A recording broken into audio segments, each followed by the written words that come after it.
Hello there. Hopefully the video is working and you can see me. I wanted to pop on again and chat a little bit about ideology. I'm interested in this subject because it is a word that is central to, or maybe not central, but it's one of the important concepts in philosophy, and particularly continental philosophy. And it's an important word in political theory. And but often it's difficult to actually articulate exactly what the word means. But it's an important word. I think it's got, or the thinkers that have explored it have drawn out some important things as a result of it. And so I am going to try to tackle in 5 points what ideology is. And of course, this is just an introductory video. But in the next 20 or 30 minutes, what I'm hoping is that I'll be able to kind of draw a type of map that at least helps us understand that term a little bit more deeply. One way of going about this would be just to do a historical survey of the term, how it was used originally, really with Marx. Although the term is used a little bit before Marx, it's Marx who kind of gives it a systematic definition, and in the German ideology, it becomes a central part of his thinking.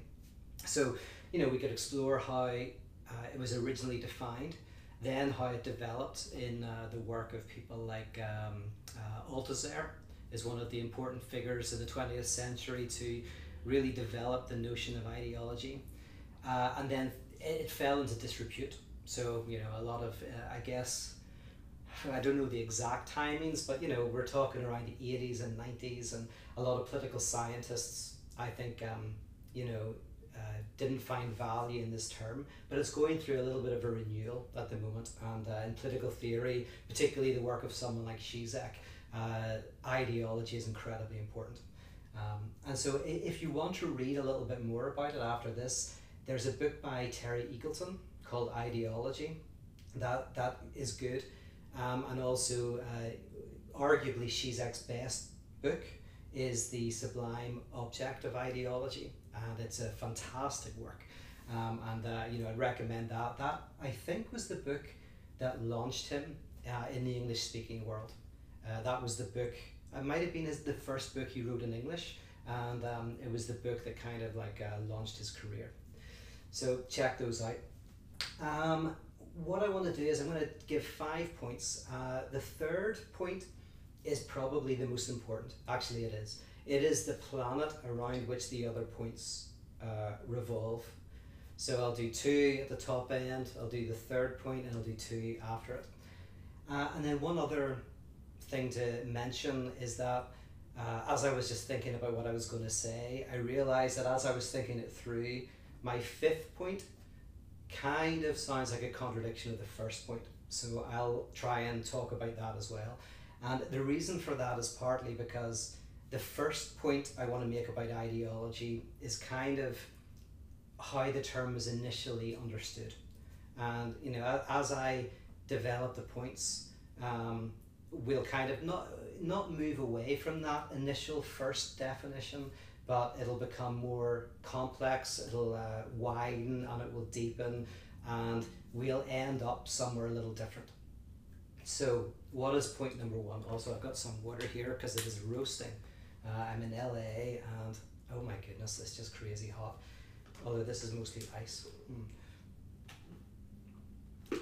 All right, so the first point's the most basic, and that is that ideology can be thought of as a system of thought or a worldview that covers over the material conditions that shape and reshape our world. So ideology is a worldview, a way of thinking that covers over the material reality that forms and reforms our material existence. Now, what I mean by that is when Marx developed this, he was thinking primarily in terms of the philosopher Hegel. Hegel is one of the greatest philosophers. And Marx's reading of Hegel was one in which the unfolding of cosmic history is reason. The universe is reason coming to understand itself. So you can think of people as we are the universe perceiving itself. So weirdly, like it's almost like there's a teleological dimension to cosmic history that is lurching towards, over billions of years, the manifestation of self-awareness. That's kind of like, in a sense, the universal history, almost like a child. You know, a child is born, and then there's consciousness, and consciousness becomes self-consciousness. So the universe, in a sense, is born, and it is moving very gradually towards self-awareness, an understanding of itself. And the real is rational, the rational is real for Hegel. And Marx, who is very influenced by Hegel, and a lot of Marx's writings use Hegel's dialectic. But Marx's main problem is, he says that Hegel needs to be put back on his feet.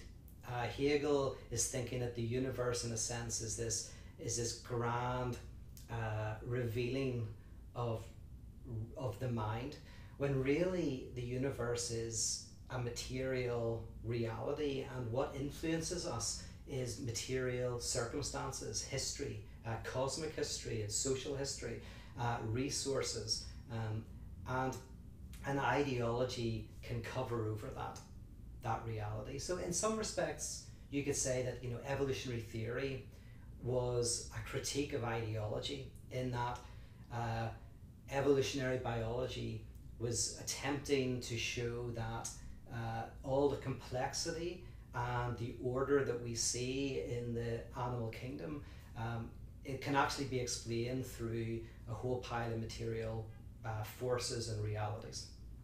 Okay, so that's the first point. Is there anything else I want to say about that? Oh yeah, I mean, if you want to take a contemporary example of ideology, then in a kind of more New Age way, it's The Secret. So The Secret is a type of ideology because it's all about the idea, you know, that the way you think is what controls and influences the world. So whether there's a cosmic mind or it's your individual mind, the material world is shaped by the way we think. And this kind of covers over the historical reasons why some of us have money and some of us don't, some of us have power, some of us don't. So it kind of like, it covers over all of these historical material reasons for inequalities and violence and problems that all societies face. And it kind of like says that we can think our way out of it. And that the universe is kind of, in a sense, influenced by and controlled by the mind. And of course, in theology, God is the ultimate ideology, then, is that there's an ultimate mind behind everything. In theology, it's called theodicy, the justification intellectually of the material problems that we see in the world. Then following on from that, and this is a second point, and this is very connected with the original definition of ideology, is that ideology justifies the world in its contradictions and its conflicts and its violence. And by justifying it, in a sense, again, it's like a theodicy. It gives a reason for everything that we see. And again, coming back to the example of, what was the example? Oh yeah, The Secret. You know, The Secret is like, if you're suffering, if your life isn't going well, it's because, in a sense, at some unconscious level, that's what you want. Your mind, your thoughts, the stuff, your energy, the things that you're putting out into the world are manifesting themselves in the way you actually live. And if good things are happening to you, it's because you are manifesting these thoughts, conscious and unconscious. They are becoming manifest in the way you live. And so there's something inherently conservative about ideology, in that ideologies are systems of thought that explain the status quo, that interpret the world, that help us make sense of why things are happening rather than changing the world. That's why Marx famously said in his theses on Feuerbach, the point is not to interpret the world, the point is to change it. So again, he's thinking about this, what he feels is an inherently conservative dimension to ideology, which covers over material facts that influence how we live and the conflicts that we see in the world, and that kind of justifies any theory that to a greater or lesser extent says the rich man in his castle, the poor man at his gate, God made them high and lowly and ordered their estate, which is that's a line from the hymn All Things Bright and Beautiful that was kind of taken out of it actually. But so it's the idea that it's the pagan universe of balance and order, and this is the best of all possible worlds. Okay, now we get into the more interesting stuff. The third dimension to ideology, and I got this from Todd McGowan in his Why Theory podcast, which is a really good podcast. I'd recommend it. And in that podcast, him and his co-host, they do an episode on ideology, and McGowan defines ideology as a way of thinking that covers over the antagonisms and the tensions within reality. Okay, so this gets us to the core, I think, of how to think about ideology. Is ideology attempts to mask and obscure the contradictions that occur in everyday life, primarily in social life, but also in ontologically and actually life itself. But let's talk about social life. Now, this can also kind of get us to the core of the difference between analytic philosophy and continental philosophy. But I don't want to go too far in that direction, because then we'll go down a rabbit hole. But in a sense, analytic philosophy often treats things as problems, right? And a problem is something you can solve. So you look at the world and you see problems, and then you try to resolve them. But in continental philosophy, there is this notion that fundamentally the universe has parallax. And a parallax is, in a sense, a contradiction, or a series of contradictions that are in the world that arise out of changes in perspective. So, a problem can be resolved, a parallax can't. It has to be navigated, it has to be tarried with, it has to be marked and taken into consideration, but it cannot be crunched. So obviously in physics you have the example of a wave, a particle that acts as a wave, or acts as the wave particle duality, where depending on the slit experiment, I'm explaining it very, very badly, but you fire an atom, and depending on whether you observe it or not, it acts like a particle or acts like a wave. So this is a type of parallax reality that can't be crunched, can't be dissipated. Now, it is crunched into a position when you observe it, but there is this undecidability. And analytic philosophy, as I say, is more interested in the world as a set of problems, and continental philosophy is interested in this notion of parallax. And in ideology, I'll give you a few examples of how it works. Take law. So what is the law? At its most basic, law is a particular instantiation of universal principles, right? So the law is particular because it's written in a certain language, in a certain country, with a certain set of experiences, right? So it's particular to a context. But laws are attempting to be universal. Just like a natural law is something that takes place anywhere in the universe, right? So a human law is technically applicable to anybody, right? Now, it never is. every time you write the law, it's not quite universal. That's why the law always needs to be rewritten and re-navigated. But that's the kind of the ideal of the law. It is a particular instantiation of a universal. All people have the right to X. No people should experience Y. Right? No matter how powerful you are or how powerless, you're under the law. Very key in America. It doesn't matter if you're the president or if you have no money and you have no job. You're both under the law, so that's the idea of the law, the legal system. Now, as an aside to that, there are times when the law doesn't reflect that at all. And so if I can remember, we'll maybe come back to how to define that. But at its ideal, the law is trying to be this universal thing. However, in practice, the law is full of tensions and contradictions. And in society, very simply, like if you're a wealthy business person on Wall Street and you get caught taking cocaine, you will likely be treated differently than if you come from a low income and you're caught with cocaine. Or if you're a student and you're smoking marijuana in a state it's not legal, you will likely be treated differently than if, again, you're from a low income area. You might end up in prison. So what happens is, in reality, there are all of these contradictions and tensions within the law as it's practiced.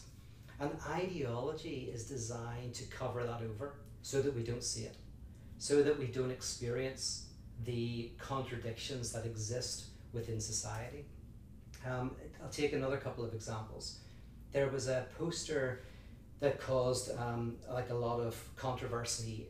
I think it was a couple of years ago in the London Underground, and it was in the summer. It was one of those adverts, are you beach body ready? And it had a woman in a bikini, like very, very thin. And the controversy was, as you can imagine, it was like, well, this is body shaming. You're saying to everybody in the underground, this is the body that you should have, right? Now, the interesting thing, of course, is that message is everywhere, right? It's in every woman's magazine and it's in every man's magazine, right? You go into any supermarket and that tension is in most of the images you see in the magazine, or at least on the front page, right? But we don't see it, right? We just don't see it. Now, interesting, what that advert did, by accident, is it kind of made clear the ideological fiction that we paint over the world. Now, I'm not saying anything about, about the issue itself, just that there is a tension there. There is a tension in our society between certain kind of bodies, male and female, that we kind of put up as an ideal, and also the tension with kind of like, is that ideal damaging to us, and is it causing certain anxieties and problems within society, right? So there's a tension, there's a parallax that needs to be navigated, that needs to maybe be thought through in an intelligent way, but we don't even see it. We're wearing these glasses that mean that we don't see the inherent antagonism within the image itself. And even think about Donald Trump. There's an interesting example that in some ways he's doing the same thing. Like, we all know that the political system, behind all of its clean suits and all these people who are acting as if they're dispassionate or whatever, that that a lot of the legal system or the political system is in the or is heavily influenced by corporations, by money. There's a lot of manipulation that goes on. There is a lot of there's a lot of inherent oppressions that are happening, but we don't see them. But interestingly, one of the things that happened when Trump became president is that he exposed it, not meaning to, but just the rants on Twitter and various things is a kind of, in a sense, just in one sense showed the truth. and one of the difficulties is we don't want to see the truth. What we would want is we want to get back to the image, say, of the man or the woman in the magazine, that although the tension is there, we don't see it. We want to get back to a politician that looks and acts like a politician, and then we probably don't care as much. Because without getting too political, some of the things that we attack the current administration about were being done by the previous administration. But we didn't care because, of course, the previous administration was, you know, there's a whole pile of factors, but one thing, it was a lot more civilized and polite, and the tensions may have been less obvious. But now the tensions are more difficult to ignore. You know, the danger is we find a way to, you know, ideology reigns, and we, you know, don't see the tensions, the contradictions, and the violence that can be going on within the wider political system, regardless of who is on the throne. Okay, so number 4, what do I want to say, number 4? Oh yeah, number 4, ideology also helps us enjoy our suffering. In other words, ideology gives us a reason for the problems within our society, the problems that affect us all. You know, they may affect you doubly because you have no money, you have no security, you live in an area that is violent, that breeds violence, that has, you know, lack of good healthcare or education or whatever it is. Or you could be winning and you're still losing. So you're not losing doubly, but you're still losing, i.e. you're giving yourself a heart attack through working too hard, panic attacks, anxiety, always trying to compete to have more and more and more, which is driving you to insanity. So, you know, there's the losers who lose, and then there's the losers who lose doubly. But ideology enables us to enjoy our suffering, to not see it, to mask it. And in some respects, it sounds weird when you first say it, but having an explanation is better than having no explanation. Some people would rather think, for example, that the terrible things are happening to them because God wants it to happen, than these terrible things are happening and there is no reason for them. Right? That's even more terrifying. And so ideology gives us an explanation for the difficulties in society. It interprets them for us. It helps us understand why things are difficult, and, you know, we can blame the scientists, like, oh yeah, that's the way it is, it's really annoying, I'm angry about it, but in one sense you're justified in your anger. So you can enjoy, instead of trying to change your world, you can find a way to live within it. And then that brings me to number 5, which is ideology grafts us into the world. So ideology is a way to integrate an individual into a certain social reality, often a very difficult social reality. Now I'm saying this because originally ideology was thought of as that which covered over reality. So, you know, like the film They Live, Zizek talks about it. If you've ever seen it, it's a brilliant movie. And it's a guy who gets these glasses. And he puts these glasses on and he realizes that there is an alien race inhabiting the earth. And behind every billboard, there are things like obey, consume more, think less. And every dollar bill has a secret message on it that you can see when you have the glasses. And so the original notion of ideology is, you know, it's the glasses we wear that, or sorry, well, with They Live, it's like not having the glasses. Ideology prevents us from seeing the truth. That's all around us. But a better way of thinking about it is that actually ideology grafts you into the world, but by giving you some sort of phantasmic element. So for the fascist, for example, the fascist in Nazi Germany, they understood that there were all sorts of material problems and material tensions, and they understood that there was a financial crisis. There were no jobs, money wasn't worth anything, all of those things, they fully knew that. But the figure of the Jew was the one who enabled them to understand the situation, to kind of like tolerate it, to have an interpretive lens through which they kind of go, this is the reason for it, to put the blame onto the other.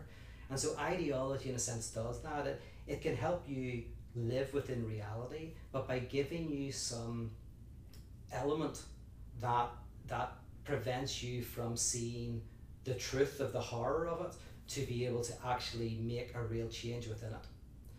So to go through those 5 again, just very simply, you think of whenever someone uses the term ideology, ideology is that which can cover over the material conditions that shape the world. It justifies the world as it is. It covers over and obscures the inherent tensions, paradoxes and antagonisms that exist within our social world. It helps us enjoy the suffering that we experience within social reality. Rather than trying to change it, we find a way of trying to, in some minimal way, get pleasure out of it. But that pleasure is minimal. And lastly, it grafts us into the world so that we are more connected to it and less likely to try to change it. So there's an initial attempt to give a definition of ideology. I hope that helped, and I hope it didn't actually just make it even more strange and obscure than last time. Actually, see, there's a comment. Oh, it disappeared. I don't know how to do the comments yet, so that's the next thing I'm going to learn on these YouTube videos. If you like this stuff and you like what I'm doing here, do feel free to visit me at paratheology.com. That will take you to my Patreon page, and consider supporting me there. That allows me to do more of these videos. Or if you don't support me, just support some artists or musicians or writers that you like. I think it's great, you know, if you give maybe $5 a month to 3 people you like, or $3 a month, just buy them a coffee once a month, and they will definitely appreciate it, and you know, it'll really help them continue to do what they do. So anyway, thanks very much for tuning in, and I'll talk to you all again soon.